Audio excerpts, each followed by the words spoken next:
বেশ কয়েকদিন ধরে আমরা দেখলাম বিমান বিভ্রাট, দেখলাম হাজারো যাত্রী ভোগান্তি।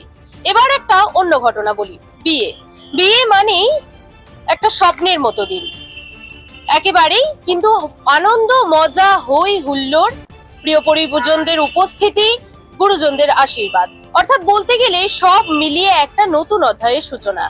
আর এই স্বপ্নই ভঙ্গ হলো সৌজন্যে এয়ার ইন্ডিগো। হ্যাঁ, ঠিকই শুনছেন।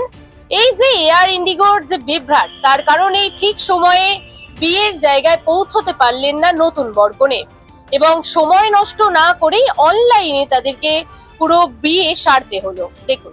ইঞ্জিনিয়ার কাপেল নিলেন টেকনোলজির সাহায্য। বিয়ের মঞ্চেই বড় টিভি লাগিয়ে সেখানেই অতিথিদের আপ্যায়ন বরকনের। এই বিশেষ দিনের অপেক্ষাতেই ছিলেন মেধা ও সঙ্গম। স্বপ্ন ছিল বিয়ে করে ঘর বাঁধবেন দুজনে, আশীর্বাদ নেবে প্রিয় পরিজনদের। পাত্র সঙ্গম দাস পেশায় ইঞ্জিনিয়ার, বাড়ি উড়িষ্যার ভুবনেশ্বরে। পাত্রী মেধা ক্ষীরসাগর, তিনিও পেশায় ইঞ্জিনিয়ার, বাড়ি কর্ণাটকের হুব্বালিতে।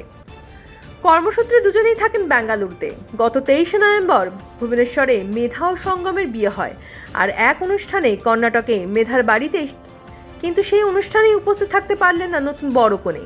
3রা ডিসেম্বর বুধবার ছিল ওই অনুষ্ঠানের দিন, সেই মতোই তারা টিকিট কেটেছিল। প্ল্যান ছিল ভুবনেশ্বর থেকে বেঙ্গালুরু হয়ে সেখান থেকেই যাবেন কর্ণাটক। সেই সব পরিকল্পনা ভেস্তে দিল বিমান বিভ্রাট। ইন্ডিগো এয়ারলাইন্সের টিকিট কেটেছিলেন নবদম্পতি। 4ঠা ডিসেম্বর ছিল তাদের ফ্লাইট। বিয়ের অনুষ্ঠানের একদিন আগেই পৌঁছে যাবার কথা ছিল দম্পতির, আর এই বিমান বিভ্রাট এই কারণেই নিজের বিয়ে থেকে দূরে থাকতে হলো তাদের। মঙ্গলবার সকাল থেকে সময় মতো পৌঁছাতে পারলেন না। বুধবার তারা জানতে পারলেন তাদের ফ্লাইট বাতিল। শোনা মাত্রই মাথায় হাত মেধা সঙ্গমের। অনুষ্ঠানেও ভেন্যু থাকে, মেনু সব কমপ্লিট, কিন্তু সেখানে পৌঁছাতেই পারলেন না নবদম্পতি।